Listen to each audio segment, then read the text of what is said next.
আসসালামু আলাইকুম রহমতুল্লাহ। আজকে একটা বিশেষ অভিজ্ঞতা শেয়ার করার জন্য এসেছি। আমাদের আজকে যে ভদ্রলোক আছে সোহেল রানা, ওনার শ্বশুরের পা ভেঙে দিয়েছে, পায়ের বাটি ভেঙে দিয়েছে, নেক অফ ফিমার আমরা রিপ্লেসমেন্ট করে দিলাম, মানে বাটিটা পাল্টে দিলাম মেটাল দ্বারা। কিন্তু এটা ব্যাপার না, ব্যাপারটা হচ্ছে যে উনি এই বিষয়টা নিয়ে অনেক জায়গায় ঘুরেছে, অনেক জায়গায় হাসপাতালে দ্বারস্থ হয়েছে, অনেক বিভিন্ন জায়গায় ঘুরেছে। কেন সেই অভিজ্ঞতা শুনতে চাচ্ছে? সোহেল রানা অভিজ্ঞতার যে সংক্ষেপে বলা।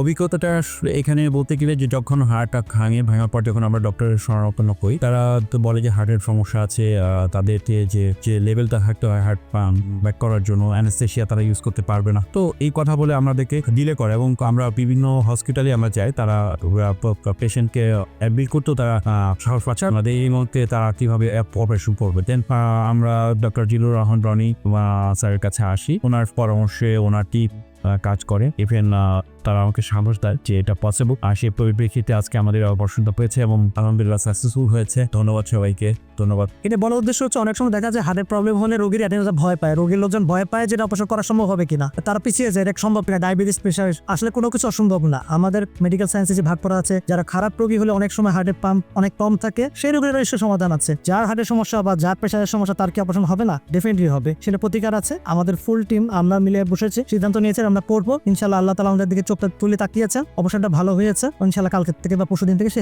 হেঁটে বাড়ি চলে যাবে। সকলকে ধন্যবাদ।